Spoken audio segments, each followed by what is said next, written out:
Okay, student. Today in this lecture, we are going to learn about the reaction turbine and impulse turbine. आपण या lecture मध्ये impulse turbine, reaction turbine हे जे type आहेत depending on action of a steam, action on steam म्हणजे steam वरती कोणती action घडतीये त्या ऍक्शन नुसार जे स्टीमचे टाइप पडतात, टर्बाइनचे टाइप पडतात, तर ते टर्बाइनचे टाइप दोन पडतात. एक आहे रिएक्शन टर्बाइन आणि एक आहे इम्पल्स टर्बाइन. त्यामध्ये फर्स्ट वन आपण रिएक्शन टर्बाइन हे आपण अगोदर पाहूयात.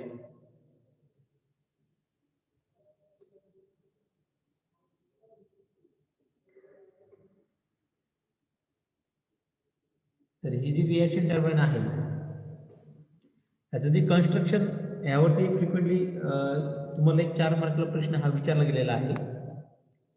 तर त्याचं आपण कन्स्ट्रक्शन अगोदर पाहूयात. तर ह्या रिएक्शन टर्बाइन मध्ये एक रो ऑफ स्टेशनरी त्यालाच आपण म्हणतो फिक्स ब्लेड.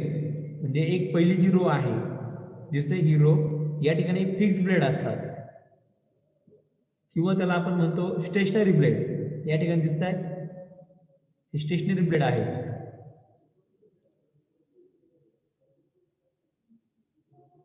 दिसते या ठिकाणी या टाइपचे स्टेशनरी ब्लेड त्या ठिकाणी असतात.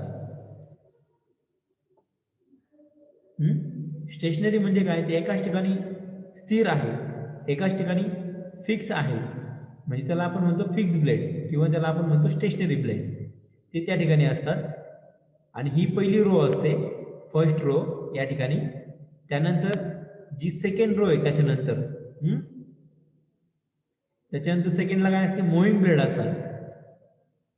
दिसतंय, हा पहिली रो झाली, त्यानंतर सेकंड रो मध्ये काय असतात, मूव्हिंग ब्लेड असतात. मूव्हिंग ब्लेड म्हणजे ते मूव्ह होत असतात, ते रोटेट होत असतात.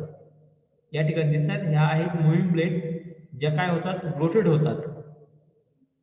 समजतं. या ठिकाणी साधारण शाफ्ट असेल, या शाफ्ट भोवती हे ज्या ब्लेड ते काय होतात, गोल गोल अशा त्या भोवती रोटेट होतात. इमॅजिन होते. म्हणजे हा जो जर आपण शाफ्ट घेतला, या शाफ्ट वरती या ठिकाणी स्टेशनरी ब्लेड असतात. ह्या स्टेशनरी ब्लेड ह्या शाफ्ट वरती माउंट नसतात. हे काय, हे जे केसिंग आहे त्या केसिंगला या फिक्स ब्लेड अटॅच असतात. समजते. या ठिकाणी केसिंग जे आहे या ठिकाणी ते अटॅच असतात आणि या ठिकाणी तो गॅप असतो, या ठिकाणी तो अटॅच नसतो.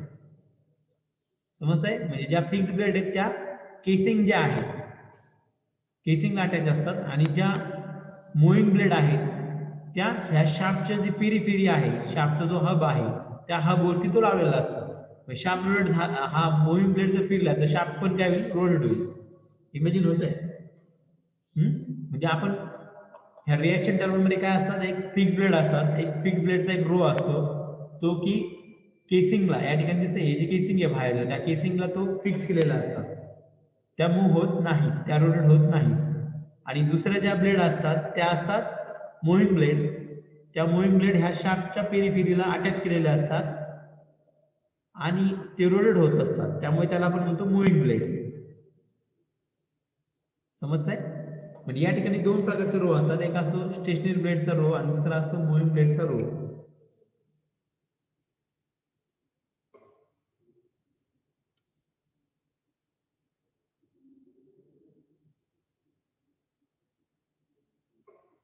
समजतंय. असे दोन रो असतात, एक स्टेशनरी ब्लेडचा आणि दुसरा असतो मूव्हिंग ब्लेडचा. ओके. आणि हे कसे लावलेले असतात, अल्टरनेट असतात. अल्टरनेट म्हणजे एकानंतर दुसरे, हे कसे असे अल्टरनेट लावलेले असतात. त्यानंतर जी स्टेशनरी ब्लेड आहेत पहा, या ठिकाणी सांगितले ते कुठे लावलेले असतात, इनर साइड ऑफ केसिंग. ही जी केसिंग आहे, समजतं, या टाइपची अशी केसिंग असेल गोल या ठिकाणी. या केसिंगचा जो आतला भाग आहे, समजतंय, या आतल्या साइडला ह्याच्या फिक्स ब्लेड त्या आतल्या साइडला, केसिंगच्या आतल्या साइडला लावलेले आहेत. ते शाफ्टला अटॅच नसतात, ते कशाला, केसिंगला. इनर साइड जी आहे आतली बाजू केसिंगची. केसिंग म्हणजे समजलं का तुम्हाला काय आहे. केसिंग म्हणजे ते बाहेरचं जे आवरण आहे ज्याच्यामध्ये टर्बाइन ठेवले आपण, कव्हर, बाहेरचा सगळा कव्हर नाही का, त्या टर्बाइनचा कव्हर, त्याला आपण केसिंग म्हणतो. त्या केसिंगच्या आतील बाजूस ते फिक्स केलं असतं, केसिंग रोटेट होत नाही. केसिंग हे एका ठिकाणी स्थिर असतं, समजतंय. मग त्या केसिंगच्या इनर साइडला स्टेशनरी ब्लेड हे अटॅच असतात आणि जे मूव्हिंग ब्लेड आहे ते मूव्हिंग ब्लेड कुठे फिटेड आहे? On periphery of rotating drum. म्हणजे हा जो ड्रम आहे रोटेटिंग ड्रम, म्हणजे रोटेटिंग ड्रम कुठे असतो? शाफ्टवरती असतो.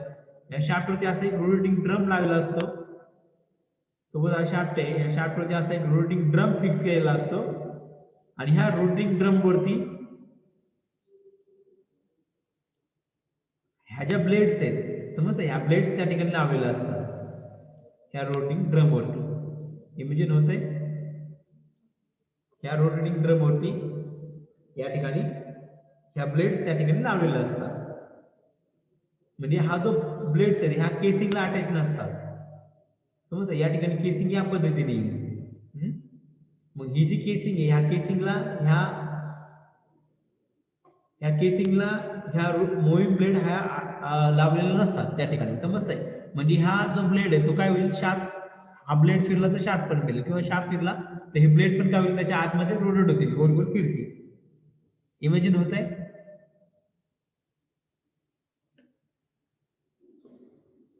ओके. आता हे जे स्टेशनरी ब्लेड आहेत, स्टेशनरी जे ब्लेड आहेत, दिस ऍक्ट ऍज अ नोझल. म्हणजे ह्या ज्या ब्लेड आहेत हे नोझल सारखे ऍक्ट होतात. जे नोझल मी तुम्हाला लहान लेक्चरला सांगितलं, नोझल काय करतं? त्या ठिकाणी स्टीमचा प्रेशर कमी करतं आणि त्या स्टीमची व्हेलॉसिटी काय करतं? वाढवतं. म्हणजे त्याची प्रेशर एनर्जी काय होईल? कमी होईल आणि व्हेलॉसिटी काय होईल? इन्क्रीज होईल, समजतंय. म्हणजे ह्या flix blade is act as a nozzle. मग या ठिकाणी पहा, सुरुवातीला स्टीमची प्रेशर होता 1 नंबरला इनलेटला, समजतंय. स्टीम ज्यावेळेस या दिशेने पुढे जाईल, समजतंय, स्टीम ज्यावेळेस ह्या ब्लेड मधून जाईल या ठिकाणी ती जात असताना, या ठिकाणी ती जात असताना या पद्धतीने, म्हणजे हे जे ब्लेड आहेत फिक्स ब्लेड ते कसे ऍक्ट होतात? It is act as a nozzle. कसे ऍक्ट होतात? Act as a nozzle. मग ते जर नोझल म्हणून जर ऍक्ट झाले तर त्या ठिकाणी ते काय करतील? जो प्रेशर आहे, पहा, सुरुवातीला प्रेशर होता स्टीमचा, या ठिकाणी प्रेशर ग्राफ दाखवतोय तुम्हाला आणि व्हेलॉसिटी ग्राफ, प्रेशर ग्राफ या ठिकाणी दाखवलेला आहे, व्हेलॉसिटी ग्राफ देखील या ठिकाणी तुम्हाला दाखवलेला आहे. तर सुरुवातीला जो काही प्रेशर होता तो प्रेशर सुरुवातीला जास्त होता त्या स्टीमचा. मग ती नोझल मधून गेल्यानंतर, म्हणजे हे fix blade act as a nozzle, मग ह्या नोझल मधून जर ते फिक्स ब्लेड मधून जर ते स्टीम गेली तर त्या ठिकाणी त्याचा प्रेशर काय होतो? हा डिक्रीज होत जातो, तो कमी कमी होत जातो, दिसतंय. म्हणजे तो प्रेशर काय झाला? 1 कडून 2 कडे गेला, समजतंय. सुरुवातीला प्रेशर होता 1 नंबरला, या ठिकाणी तो प्रेशर काय झाला? त्या ठिकाणी कमी कमी होत गेला नोझल मधून जाताना, आणि त्याचा प्रेशर कमी झाला, म्हणजे प्रेशर एनर्जी कमी होते आणि त्याचं प्रेशर एनर्जीचं जे कमी झालेलं जेवढं प्रमाण आहे तेवढ्याच प्रमाणात काय होईल? कायनेटिक एनर्जी वाढेल, समजतंय. कायनेटिक एनर्जी वाढते म्हणजे काय होईल? त्या स्टीमची व्हेलॉसिटी इन्क्रीज होते, प्रेशर कमी होतं आणि व्हेलॉसिटी. आता प्रेशर पहा, या ठिकाणी प्रेशर किती आहे? या ठिकाणी प्रेशर आहे 5 पॉइंटला, जो प्रेशर आहे तेवढा प्रेशर आहे. मग तो प्रेशर काय होईल? या ठिकाणी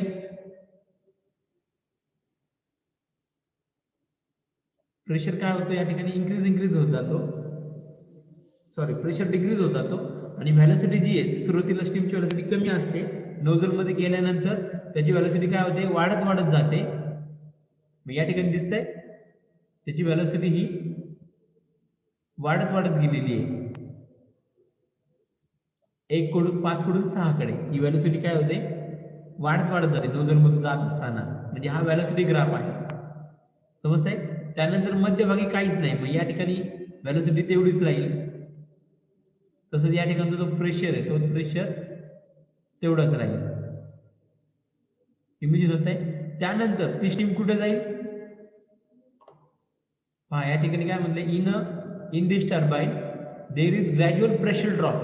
मग तिथे काय होतं? ग्रॅज्युअली, हळूवारपणे काय होतं? प्रेशर हा ड्रॉप म्हणजे कमी होत जातो, continuously take place continuously over the fix blade. मग ह्या फिक्स ब्लेड मधून जाताना, समजतंय, फिक्स ब्लेड मधून जाताना ग्रॅज्युअली काय होते? प्रेशर ड्रॉप होत जातो. तसंच मूव्हिंग ब्लेड मध्ये ज्यावेळेस स्टीम जाईल त्यावेळेस सुद्धा, मूव्हिंग ब्लेड मधून ज्यावेळेस स्टीम जात असते त्यावेळेस सुद्धा प्रेशर काय होईल, ग्रॅज्युअली काय होईल, कमी कमी होत जाईल. म्हणजे प्रेशर हा ड्रॉप होणार आहे कंटिन्युअसली. ज्यावेळेस स्टीम कशामधून जाईल, फ्लीज ब्लेड मधून जाईल, तसंच ज्यावेळेस स्टीम फिक्स ब्लेड मधून जाईल तसंच मुव्हिंग ब्लेड मधून जाईल. म्हणजे ज्यावेळेस स्टीम ही फिक्स ब्लेड मधून जाते तसंच मुव्हिंग ब्लेड मधून जात असते. त्या दोन्ही ब्लेड मधून स्टीम जाताना तिचा प्रेशर काय होतो, डिक्रीज होत जातो. समजतंय? पण या ठिकाणी मुव्हिंग ब्लेड वरती ज्यावेळेस स्टीम जाते प्रेशर डिक्रीज होतं आणि व्हेलॉसिटी काय होते, इन्क्रीज होते. समजतंय? मग इन्क्रीज झालेली जी काही स्टीमची व्हेलॉसिटी आहे त्या व्हेलॉसिटीने ती स्टीम मुव्हिंग ब्लेड वरती जाईल आणि मुव्हिंग ब्लेड वरती तिथं परत ती एक्सपांड होईल आणि एक्सपांड होऊन परत तिचं प्रेशर काय होतं, त्या ठिकाणी ड्रॉप होतं. म्हणजे या ठिकाणी मुव्हिंग ब्लेड मध्ये देखील तुम्हाला या ठिकाणी प्रेशर ड्रॉप झालेला दिसतोय. म्हणजे 7 या ठिकाणी 3 ते 8 दिसतंय या ठिकाणी. या ठिकाणी 3 ते 8 या ठिकाणी तुम्हाला प्रेशर ड्रॉप झालेलं दिसेल. 3 ते 8 दिसतोय, सॉरी 3 ते 4 प्रेशर हा ड्रॉप झालेला आहे. 3 ते 4 म्हणजे पहिल्या फिक्स ब्लेड मध्ये देखील प्रेशर ड्रॉप झाला, प्रेशर डिक्रीज झाला आणि मुव्हिंग ब्लेड मध्ये देखील काय होईल, प्रेशर हा डिक्रीज होतो. मग 1 ते 2, 2 ते 3, 3 ते 4 ही झाली तुमची प्रेशर ग्राफ, प्रेशरची डायग्राम. त्यानंतर व्हेलॉसिटी डायग्राम आपण पाहू. ज्यावेळेस फिक्स ब्लेड मधून स्टीम जात असते त्यावेळेस त्या ठिकाणी काय होते, 5 ते 6 व्हेलॉसिटी इन्क्रीज होते. त्यानंतर ज्यावेळेस ती स्टीम मुव्हिंग ब्लेड मधून जाईल तर मुव्हिंग ब्लेड वरती काय होतं, ती जाऊन स्टीम धडकते.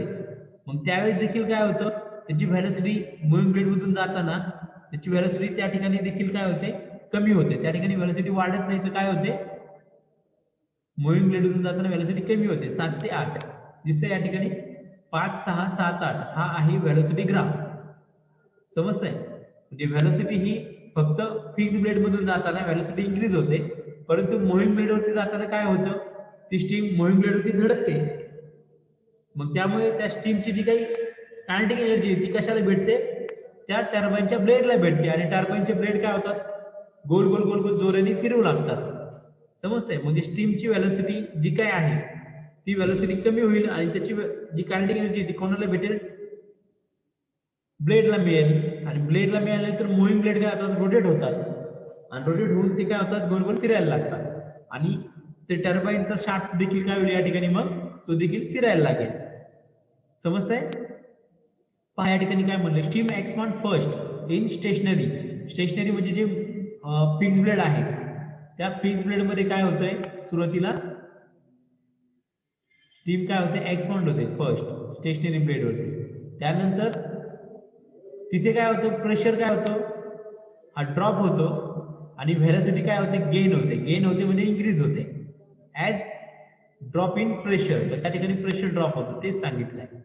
आफ्टर दिस त्यानंतर काय होतं, स्टीम पास होते मुव्हिंग ब्लेड वरती आणि मुव्हिंग ब्लेड वरती पास होताना त्या ठिकाणी काय होते, अगेन त्या ठिकाणी परत काय होते, स्टीम काय होते, एक्सपांड होते आणि स्टीम एक्सपांड होऊन फर्दर तिचा प्रेशर काय होतो, हा ड्रॉप होतो आणि त्या ठिकाणी काय होतं, प्रेशर ड्रॉप झाल्यामुळे त्या ठिकाणी एक रिएक्शन फोर्स तयार होतो ब्लेड वरती आणि त्या रिएक्शन फोर्समुळे ते ब्लेड काय होतं, रोटेट होतात. समजतंय? मग रिएक्शन फोर्समुळे ते ब्लेड रोटेट होतात, त्यामुळे याचं नाव काय आहे, रिएक्शन टर्बाइन. आणि रिएक्शन फोर्स का तयार झाला, कारण की या ठिकाणी स्टीम जी काय आहे ती मुव्हिंग ब्लेड वरतून जाताना देखील या ठिकाणी मुव्हिंग ब्लेड वरती जाताना देखील ती काय होते, त्या ठिकाणी एक्सपांड होते. त्यामुळे त्या ठिकाणी काय होते, रिएक्शन फोर्स तयार होतो आणि त्यामुळे तो त्या ठिकाणी रिएक्शन फोर्समुळे त्या ठिकाणी तो ब्लेड रोटेट होतो. समजतंय?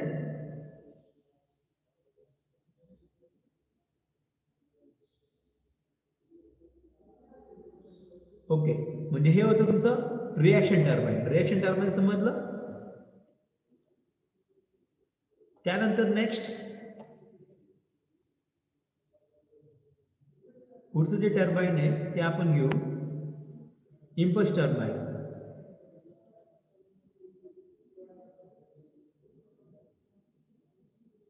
Impulse turbine. आता या ठिकाणी इम्पल्स टर्बाइन मध्ये होतं काय, इम्पल्स टर्बाइन मध्ये इम्पल्सिव्ह फोर्स तयार होतो. इम्पल्सिव्ह फोर्स कसा तयार होतो ते देखील मी तुम्हाला सांगतो. आता इम्पल्स टर्बाइनचं जर कन्स्ट्रक्शन जर आपण पाहिलं तर ह्या कन्स्ट्रक्शन मध्ये तुम्हाला असं दिसेल की त्या इम्पल्स टर्बाइन मध्ये it consist of one set of nozzle. म्हणजे इम्पल्स टर्बाइन मध्ये एक नोझलचा सेट असतो सुरुवातीला, दिसतंय या ठिकाणी पहा. हा जो आहे याला आपण म्हणतो नोझल, समजताय. म्हणजे हा जो एवढा पोर्शन आहे हा एक नोझलचा सेट आहे. पहिल्या रो मध्ये इमेजिन होतंय, पहिल्या रो मध्ये काय आहे, नोझल आहे. आणि त्याच्यानंतर नोझल नंतर काय फॉलो झालंय, नोझलला फॉलो केलंय set of moving blade. Set of moving blade as shown in figure. म्हणजे ह्या पहिल्यांदा काय असतोय ह्या इम्पल्स टर्बाइन मध्ये, इम्पल्स टर्बाइन आपण स्टडी करतोय तर इम्पल्स टर्बाइन मध्ये सुरुवातीला एक सेट असतो नोझलचा. पहिला सेट असतो नोझलचा आणि नोझल नंतर नोझलला कोणी फॉलो केलंय, मुव्हिंग ब्लेडने. दिसतंय या ठिकाणी मुव्हिंग ब्लेड, दिसतंय या ठिकाणी मुव्हिंग ब्लेडने त्यानंतर फॉलो केलंय. म्हणजे पहिला आहे नोझल, त्यानंतर नोझलला कोणी फॉलो केलं, त्यानंतर मुव्हिंग ब्लेडने.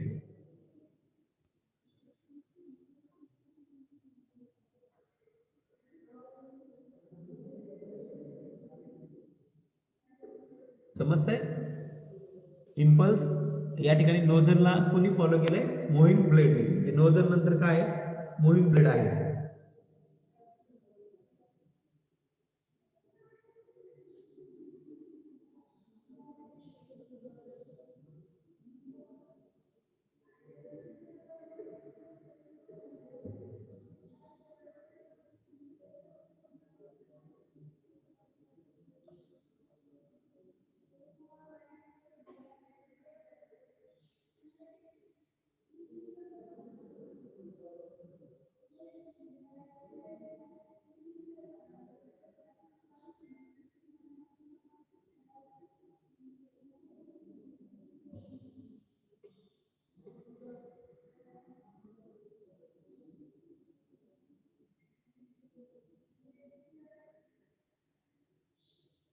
ओके, समजतंय हे. त्यानंतर इन दिस टर्बाइन, आता ह्या टर्बाइन मध्ये जी काही पॉवर डेव्हलप होते, जे काही ते टर्बाइन रोटेट होतं, ते का रोटेट होतं, बिकॉज ऑफ इम्पल्सिव्ह फोर्समुळे. अगोदर जसं रिॲक्शन फोर्समुळे ते त्या ठिकाणी पॉवर तयार होते, या ठिकाणी इम्पल्सिव्ह फोर्समुळे ते पॉवर तयार होते. त्यामुळे ह्याला आपण काय म्हणतो, इम्पल्स टर्बाइन. नाव तसं आहे, इम्पल्स टर्बाइन म्हणजे इम्पल्सिव्ह फोर्स त्या ठिकाणी तयार होतो आणि त्या इम्पल्सिव्ह फोर्समुळे ते टर्बाइन रोटेट होतं. आणि रिॲक्शन टर्बाइन मध्ये कोणता फोर्स येतो, रिॲक्शन फोर्स येतो, तयार होतो. रिॲक्शन फोर्समुळे त्या ठिकाणी ते टर्बाइन रोटेट होत होतं. समजतंय. ओके, आता या ठिकाणी याचं वर्किंग कसं आहे, हे कन्स्ट्रक्शन तुम्हाला समजलं. पहिला सेट असतो नोझलचा, ज्या नोझलचा सेटला फॉलो करतं मुव्हिंग ब्लेड. आता सेम मुव्हिंग ब्लेड हे रोटेट होत असतात, ते शाफ्टवरती जी काही रोटर असतो शाफ्टचा, त्या रोटरवरती ते फिक्स केलेले असतात मुव्हिंग ब्लेड. ओके, आता या ठिकाणी तुम्हाला याचं जर वर्किंग सांगायचं ठरलं तर या ठिकाणी पहा, या ठिकाणी जो काही प्रेशर ड्रॉप होतो तो फक्त प्रेशर हा नोझल मधून, ज्यावेळेस स्टीम नोझल मधून जात असते, ज्यावेळेस स्टीम नोझल मधून जात असते त्यावेळेस त्या ठिकाणी काय घडतं पहा. या ठिकाणी ज्यावेळेस या ठिकाणी नोझल मधून जर स्टीम जाते, या ठिकाणी ही नोझल आहे, या ठिकाणी नोझल दिसते तुम्हाला. नोझल मधून स्टीम ज्यावेळेस जात असते त्यावेळेस स्टीम काय होते, त्या ठिकाणी ती स्टीम एक्सपांड होते. एक्सपांड होऊन तिचा जो प्रेशर आहे पहा, सुरुवातीला प्रेशर या ठिकाणी एवढा असतो, मग तो प्रेशर काय होतो त्या ठिकाणी कमी कमी होत जातो. इमेजिन होतं. ऍक्च्युली हा ग्राफ या पद्धतीने येईल, प्रेशर हा कमी होतो, त्यानंतर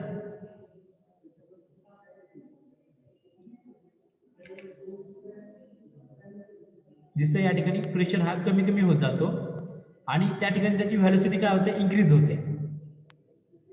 व्हेलॉसिटी काय होते, इन्क्रीज होते. म्हणजे व्हेलॉसिटी काय होईल, या ठिकाणी इन्क्रीज होते.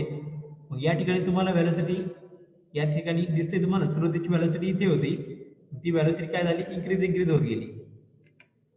दिसतंय या पद्धतीने व्हेलॉसिटी काय झाली, इन्क्रीज झाली. दिसतंय. म्हणजे या ठिकाणी सुरुवातीला व्हेलॉसिटी स्टीमची कमी होती, व्हेलॉसिटी इन्क्रीज झाली आणि प्रेशर काय झाला, ड्रॉप झाला. हे कुठे घडतं, नोझल मध्ये. दिसतंय. म्हणजे नोझलचं महत्वाचं कार्य काय आहे की हाय प्रेशर जी स्टीम आहे फ्रॉम बॉयलर, जी बॉयलर कडून येते, ती काय होते, पहिल्यांदा सगळी ती एक्सपांड केली जाते इन सेट ऑफ नोझल. म्हणजे जो सेट आहे नोझलचा त्यामध्ये काय केलं जातं, जी स्टीम आहे जी बॉयलर कडून येते तिचा सगळ्यात जे काय हाय प्रेशर आहे तो सगळा प्रेशर हा त्या ठिकाणी काय केलं जातं, कमी केला जातो, ड्रॉप केला जातो. म्हणजे ती स्टीम कम्प्लिटली एक्सपांड आपण केली करणार आहोत कशामध्ये, नोझल मध्ये. परत ती स्टीम एक्सपांड होत नाही, हे लक्षात ठेवा. इम्पल्स टर्बाइन मध्ये स्टीम ही एकदाच एक्सपांड केली जाते आणि ती पण नोझल मध्ये केली जाते. समजतंय. जसं आपण रिएक्शन टर्बाइन मध्ये पाहिलं तर रिएक्शन टर्बाइन मध्ये फिक्स ब्लेड जे आहेत, स्टेशनरी ब्लेड आहेत, की त्यामध्ये स्टीम काय होते, एक्सपांड होते, त्या ठिकाणी प्रेशर ड्रॉप होतं. तसंच मूव्हिंग ब्लेड मध्ये जाताना सुद्धा प्रेशर काय होतं, त्या ठिकाणी ड्रॉप केला जातो. तसं या ठिकाणी होत नाही. तसं या ठिकाणी इम्पल्स टर्बाइन मध्ये होत नाही. इम्पल्स टर्बाइन मध्ये आपण जी काही स्टीम एक्सपांड करणार आहोत ती सगळीची सगळी स्टीम, तिचं एक्सपान्शन जे आहे ते एक्सपान्शन हे नोझल मध्येच घडतं. समजतंय. मग या ठिकाणी सुरुवातीला जी नोझल आहे त्या ठिकाणी ती स्टीम एक्सपांड केली जाते, तिचं प्रेशर हा ड्रॉप केला जातो, कमी केला जातो. त्यानंतर ती मूव्हिंग ब्लेड वरती स्टीम ज्यावेळेस जात असते त्या ठिकाणी ती प्रेशर त्या ठिकाणी ड्रॉप होत नाही, त्या ठिकाणी तिचा प्रेशर हा कॉन्स्टंट राहतो. समजतंय. म्हणजे या ठिकाणी ग्राफ जो आहे तो ग्राफ काय येतो, या ठिकाणी हॉरिझॉन्टल लाईन येते.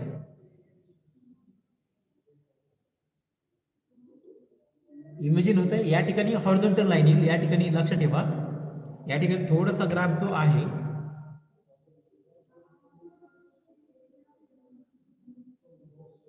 प्रेशर ड्रॉप जो आहे पहा, मी परत एकदा सांगतो, इथपासून इथपर्यंत या ठिकाणी काय होईल, प्रेशर काय होईल, तो ड्रॉप होईल. इमेजिन होतं, इथून काय होईल, इथपर्यंत असा प्रेशर ड्रॉप होतो. त्यानंतर प्रेशर एकदा का सगळा ड्रॉप झाला त्यानंतर या ठिकाणी इथे अशी हॉरिझॉन्टल लाईन येते. समजता, इथे कर्व येत नाही, हे थोडंसं डायग्राम ही चुकलेली आहे. या ठिकाणी एक हॉरिझॉन्टल लाईन येते. समजताय. त्यानंतर प्रेशर ड्रॉप मूव्हिंग ब्लेड वरती, ज्यावेळेस मूव्हिंग ब्लेड मध्ये स्टीम जात असते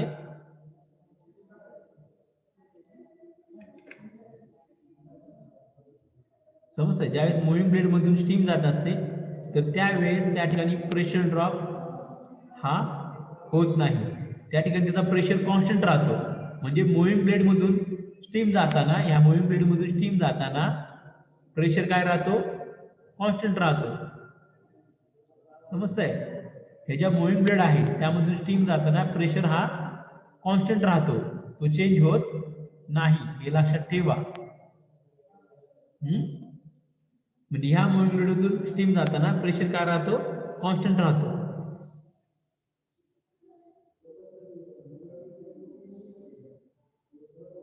ओके, प्रेशर काय राहतो, कॉन्स्टंट राहतो. म्हणजे मूव्हिंग ब्लेड मधून जाताना प्रेशर कॉन्स्टंट राहतो, परंतु त्या ठिकाणी व्हेलॉसिटी काय होते, ड्रॉप होते.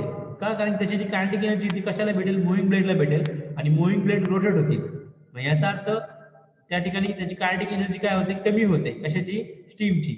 मग स्टीमची कायनेटिक एनर्जी कमी होते, मग तिचा वेग, तिची व्हेलॉसिटी देखील काय होईल, कमी होईल.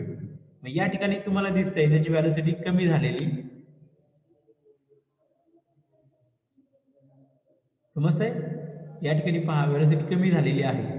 म्हणजे ही तुम्हाला जो व्हेलॉसिटीची डायग्राम आहे ती या पद्धतीने भेटेल. सुरुवातीला मूव्हिंग ब्लेड मधून जाताना त्याची व्हेलॉसिटी काय होते, इन्क्रीज होते. त्यानंतर फिक्स ब्लेड मधून, नोझल मधून जाताना व्हेलॉसिटी इन्क्रीज होते आणि त्यानंतर मूव्हिंग ब्लेड मधून जाताना व्हेलॉसिटी डिक्रीज होते. समजतंय. असा ग्राफ तुम्हाला भेटेल.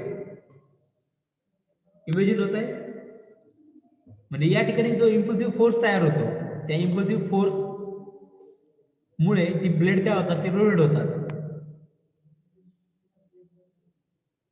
पहा पुढे काय सांगितलंय, हाय व्हेलॉसिटी स्टीम जी आहे, जी आपल्याला ऑब्टेन होते, म्हणजे नोझल मधून ज्यावेळेस स्टीम जाते त्या ठिकाणी तिचा प्रेशर काय होतो, हा ड्रॉप होतो. प्रेशर दिसतो या ठिकाणी ड्रॉप होतो आणि प्रेशर एनर्जी त्याची कमी होते आणि कायनेटिक एनर्जी वाढते, म्हणजे त्याची व्हेलॉसिटी काय होते, या ठिकाणी इन्क्रीज होते. आणि व्हेलॉसिटी ही खूप जास्त असते त्या स्टीमची. मग त्या ठिकाणी त्या स्टीमची एक जेट तयार होते, हाय व्हेलॉसिटी जेट. समजते, हाय व्हेलॉसिटी एक जेट तयार होते स्टीमची. आणि ती जी हाय व्हेलॉसिटी जेट जी ऑब्टेन झालेली आहे, हाय व्हेलॉसिटी जेट जी ऑब्टेन झालेली आहे, ती स्टीम ती काय होते, पास होते ऍट हाय व्हेलॉसिटीनी मूव्हिंग ब्लेड वरती. म्हणजे ती कुठे जाईल, हाय व्हेलॉसिटीनी मूव्हिंग ब्लेड वरती जाईल. आणि मूव्हिंग ब्लेड मध्ये जाताना प्रेशर काय राहतो, कॉन्स्टंट राहतो, प्रेशर हा चेंज होत नाही. But there is gradual reduction in velocity. परंतु मूव्हिंग ब्लेड वरतून जाताना त्या स्टीमची काय होते, व्हेलॉसिटी ही ग्रॅज्युअली हळूवारपणे ती काय होते, कमी कमी होत जाते. या ठिकाणी दिसते व्हेलॉसिटी काय होते, कमी कमी होत जाते. दस मग त्यामुळे तिथे काय होते, प्युअर एक इम्पल्सिव्ह फोर्स त्या ठिकाणी तयार होतो. मग तो जो इम्पल्सिव्ह फोर्स आहे due to the high velocity of jet which is leaving through the nozzle. म्हणजे ह्या नोझल मधून जी हाय व्हेलॉसिटी जेट आली, ती हाय व्हेलॉसिटी जेट त्या ठिकाणी मूव्हिंग ब्लेड वरती जाताना त्या ठिकाणी एक इम्पल्सिव्ह फोर्स एक्झर्ट करते. मग त्या इम्पल्सिव्ह फोर्समुळे, इम्पल्सिव्ह फोर्स म्हणजे काय, ती जी जेट आहे हाय व्हेलॉसिटी स्टीमची, ती काय होते, स्ट्राईक होते, ती धडकते मूव्हिंग ब्लेड वरती, धडकते. आणि धडकल्यामुळे त्या ठिकाणी एक इम्पॅक्ट तयार होतो, एक फोर्स एक्झर्ट होतो. त्या फोर्सला म्हणतो आपण इम्पल्सिव्ह फोर्स. मग ते धडकल्यामुळे, ती स्ट्राईक झाल्यामुळे त्या ब्लेड वरती त्या ठिकाणी एक इम्पल्सिव्ह फोर्स तयार होतो. मग तो जो इम्पल्सिव्ह फोर्स आहे त्यामुळे ते मूव्हिंग ब्लेड काय होतात, रोटेट होतात. त्यामुळे ह्या टर्बाईनचं नाव आहे इम्पल्स टर्बाईन. मग ते जे मूव्हिंग ब्लेड आहेत ते माउंट कशावरती केलेले आहेत, व्हील वरती किंवा रोटर वरती, जे अटॅच असतात शाफ्टला. मग ते जे ब्लेड्स आहेत ते ब्लेड काय करतात, त्या स्टीमचं एक मार्ग जो आहे त्याचा दिशा बदलतात, मार्ग बदलतात, त्याची डायरेक्शन बदलतात स्टीमची. त्यामुळे त्या ठिकाणी एक मोमेंटम तयार होतो. आणि त्या मोमेंटममुळे तो शाफ्ट काय होतो, त्या ठिकाणी रोटेट होतो. समजतंय? हे आहे construction and working of impulse turbine. समजलं? आणि यावरती देखील तुम्हाला फ्रिक्वेंटली 4 मार्कला प्रश्न विचारला जातो आणि ह्या तुम्हाला याची डायग्राम काढावी लागते. ही डायग्राम देखील अतिशय सोपी आहे. तुम्हाला हा इम्पल्स टर्बाईन देखील आपला हा टॉपिक देखील या ठिकाणी कव्हर झाला.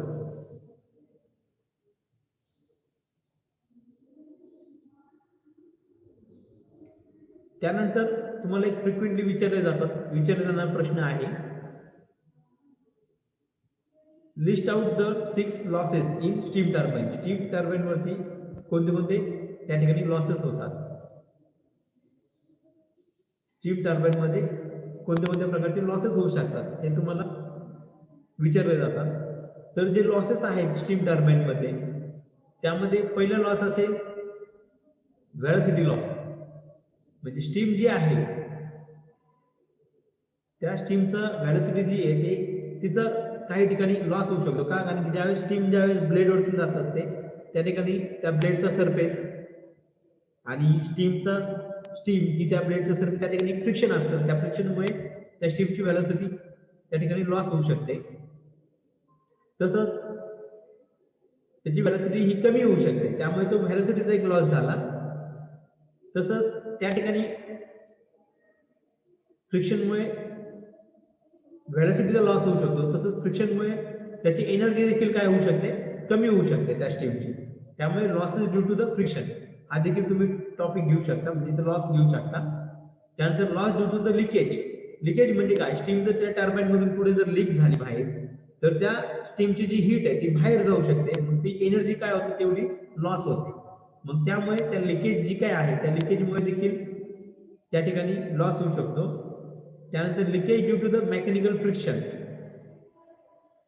म्हणजे मेकॅनिकल जे फ्रिक्शन होतं, घर्षण होतं, म्हणजे जसं पहा, जर शाफ्ट आणि शाफ्टची बेरिंग त्या ठिकाणी फ्रिक्शन असेल, समजतंय, मग त्या ठिकाणी मेकॅनिकल फ्रिक्शन होईल. मग त्या फ्रिक्शनमुळे त्या ठिकाणी तो लॉस होऊ शकतो. इमेजिन होत आहे, शाफ्ट आणि बेरिंग त्या ठिकाणी फ्रिक्शन आहे दोघांमध्ये, मग ते जे फ्रिक्शन त्याचं स्मूथ नसेल, थोडं फ्रिक्शन त्या ठिकाणी जास्त असेल, त्या ठिकाणी एनर्जीचा लॉस होऊ शकतो. त्यानंतर रेडिएशन लॉस. रेडिएशन लॉस म्हणजे काय, की जे टर्बाईनचे पाते वगैरे ते गरम होतील, मग त्याचे रेडिएशन थ्रू ती हीट काय जाईल, बाहेर जाईल रेडिएशन थ्रू. सराउंडिंगच्या एअरला भेटेल, मग त्या ठिकाणी रेडिएशन थ्रू देखील लॉस होऊ शकतो. त्यानंतर loss due to the moisture. आता स्टीम जर ड्राय नसेल, स्टीम ड्रायच्या ऐवजी त्याच्यामध्ये जर मॉइश्चर कंटेंट असतील, तर मॉइश्चर कंटेंट असल्यामुळे त्या ठिकाणी तो देखील एक प्रकारचा मॉइश्चरमुळे त्या ठिकाणी लॉस घडू शकतो, त्याची एनर्जी कमी होऊ शकते. त्याचप्रमाणे कॅरी ओव्हर हे देखील टर्बाइन मध्ये जे लॉसेस आपण काउंट करतो, जे लॉसेस त्या ठिकाणी होऊ शकतात. म्हणजे हे जे वेगवेगळे लॉसेस आहेत, यावरती तुम्हाला फ्रिक्वेंटली प्रश्न विचारला जातो. State the losses in steam turbine. म्हणजे हे जे लॉसेस तुम्हाला सांगितले, हे लॉसेस तुम्ही लक्षात ठेवा. स्टीम टर्बाइन मधून स्टीम जाताना त्या ठिकाणी कशा पद्धतीने त्या ठिकाणी लॉसेस होऊ शकतात.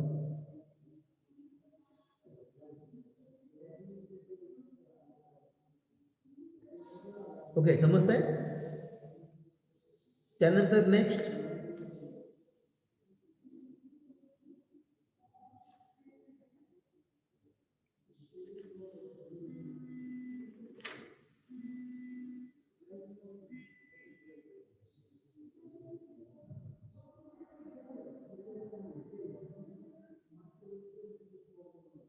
ओके, हे जे लॉसेस आहेत, त्यानंतर आपल्याला next method of energy conservation, म्हणजे जी एनर्जी आहे तिचं कन्झर्वेशन, म्हणजे एनर्जी आपल्याला वाचवायची असेल, सेव्ह करायची असेल किंवा कन्झर्व करायची असेल बॉयलरमध्ये, तर वेगवेगळ्या कोणत्या मेथड आपण त्या ठिकाणी यूज करू शकतो, ते देखील या ठिकाणी त्या मेथड देखील यावरती देखील तुम्हाला फ्रिक्वेंटली प्रश्न विचारलेला आहे. तर एनर्जी कन्झर्वेशन साठी तुम्ही काय करू शकता? First one, reduction in radiation and convection losses. म्हणजे एनर्जी वाचवण्यासाठी तुम्ही जे रेडिएशन थ्रू जी एनर्जी लॉस होते किंवा कन्व्हेक्शन थ्रू जी एनर्जी लॉस होते ती तुम्ही कन्झर्व करू शकता. ती तुम्ही म्हणजे टाळायची आहे. म्हणजे जे रिडक्शन होते रेडिएशन आणि कन्व्हेक्शन लॉसेस ते कमी करायचे आहे, ते रिड्यूस करायचे आहे. ते रिड्यूस करून तुम्ही काय करू शकता? त्या ठिकाणी एनर्जी कन्झर्व करू शकता.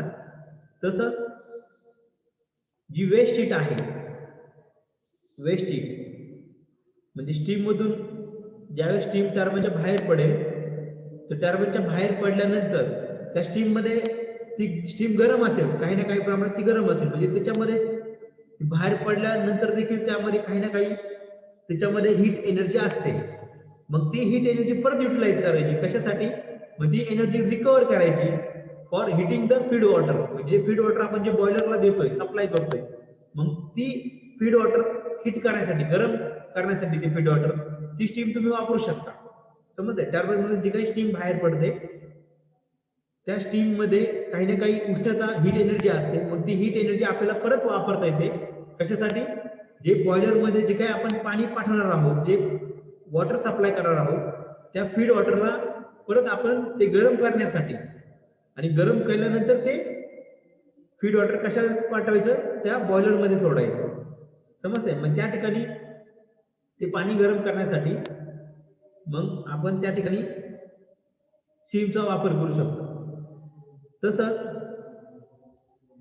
नेक्स्ट आहे continuous monitoring of flue gases. म्हणजे कंटिन्युअस तुम्हाला मॉनिटर करायचं. काय मॉनिटर करायचं? जे हॉट गॅसेस आहेत, जो धूर तयार होतो फर्नेस मधून आणि तो बाहेर जाताना, एक्झॉस्ट मध्ये जाताना, त्यामधून तो किती एनर्जी त्या ठिकाणी लॉस होते किंवा अदर कोणते लॉसेस त्या ठिकाणी घडतायत, ते कंटिन्युअसली मॉनिटर करायचं. आणि मॉनिटर करून त्या ठिकाणी करेक्टिव्ह ऍक्शन घेऊन त्या ठिकाणचा लॉसेस हे कमी करायचं. समजतंय? मग त्या प्रकारे तुम्ही त्या ठिकाणची जी एनर्जी आहे ती कन्झर्व करू शकता. तसंच युजिंग एक स्टँडर्ड जे चांगलं एफिशियन्सीचं जे फ्युएल आहे किंवा चांगल्या फायरिंगचे जे इक्विपमेंट आहेत, बर्नर आहेत किंवा मेकॅनिकल स्टॉकर्स आहेत, ते चांगल्या क्वालिटीचं वापरून, इफिशियंट चांगलं वापरून त्या ठिकाणी तुम्ही एनर्जी सेव्ह करू शकता. तसंच जे बॉयलरचं जे ऑपरेशन आहे ते तुम्ही शेड्यूल करू शकता. शेड्यूल म्हणजे काय? की ज्यावेळेस तुम्हाला जास्त पॉवर लागत नाही त्यावेळेस तुम्ही काय करायचं? मग त्यावेळेस त्याचं शेड्यूल करायचं. जास्त पॉवर लागते, कधी कधी पॉवर जास्त लागते, फ्लक्च्युएशन होतं नाही का त्या ठिकाणी. मग फ्लक्च्युएशनच्या वेळेस त्याचं शेड्यूल करून ठेवायचं. ज्यावेळेस शेड्यूल म्हणजे काय, त्याचा एक्झॅक्ट टाइम तुम्ही तो काढून ठेवायचा की बॉयलरचं एक्झॅक्ट जास्त पॉवर कधी लागते, कमी पॉवर कधी लागते. ज्यावेळेस कमी पॉवर लागेल त्यावेळेस तुम्ही काय करायचं, कमी फ्युएल सप्लाय करायचं बॉयलरला. त्यावेळेस काय एक्स्ट्रा स्टीम तयार करायची, एक्स्ट्रा स्टीम त्यावेळेस तयार करायची नाही. समजतंय? मग त्या शेड्यूलनुसार ते फ्लक्च्युएशन जे आहे लोडचं ते पाहून तुम्ही बॉयलरचं ऑपरेशन शेड्यूल करायचं. म्हणजे फ्युएल किती बर्न करायचं, किती प्रमाणात करायचं. जास्त पॉवर लागत असेल जास्त फ्युएल जायचं, कमी पॉवर लागत असेल कमी फ्युएल सप्लाय करायचं, कमी स्टीम तयार करायची. त्याचं सगळ्याचं शेड्यूल करून त्या लोडनुसार त्याचं जर शेड्यूल केलं तर तुमचं एनर्जी काय होते ही वाचते त्या ठिकाणी. त्यानंतर जी लिकेज आहे, स्टीमची लिकेज, ती देखील कमी करून तुम्ही बॉयलरचं, कारण स्टीमची जर लिकेज झाली तर स्टीम त्याच्या स्वतः बरोबर काय होते, एक हीट एनर्जी स्वतः बरोबर ती बाहेर घेऊन जात असते. मग त्या ठिकाणी एनर्जी पण काय होते, लॉस होत असतो. मग स्टीमची लिकेज जर अवॉइड केली तर त्या ठिकाणी तुम्ही लॉस हा वाचू शकता. त्यानंतर पिरियडिकल तुम्ही ऑडिट करू शकता. ऑडिट करून त्या बॉयलरचं मेंटेनन्स करू शकता आणि त्यामुळे देखील तुमची एनर्जी काय होईल त्या ठिकाणी वाचेल.